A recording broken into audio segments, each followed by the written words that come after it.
തന്റെ വലിയ കുഞ്ഞിനു വേണ്ടി കല്യാണി തന്നെ പുതിയ വധുവിനെ കണ്ടെത്തുകയാണ് ഇവിടെ. അഖിലയുടെ ഫ്രണ്ടിന്റെ മകളെ തന്നെയാണ് കല്യാണി ഇവിടെ ആനന്ദിന് വധുവായി കണ്ടെത്തുന്നത്. പെണ്ണിന്റെ അമ്മയോട് കല്യാണി ഫോണിൽ സംസാരിക്കുകയാണ്. പെൺകുട്ടിയുടെ അമ്മ പറയുകയാണ്, അഖിലയ്ക്ക് സമ്മതമാണെങ്കിൽ ഞങ്ങൾക്കും സമ്മതമാണ് കല്യാണി.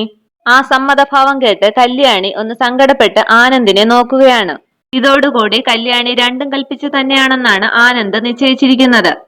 കല്യാണിയുടെ ഈ തീരുമാനത്തിൽ ആനന്ദ് ആകെ പകച്ചു നിൽക്കുമ്പോൾ കൂടെ സങ്കടപ്പെട്ട് അരവിന്ദും നിൽക്കുകയാണ്.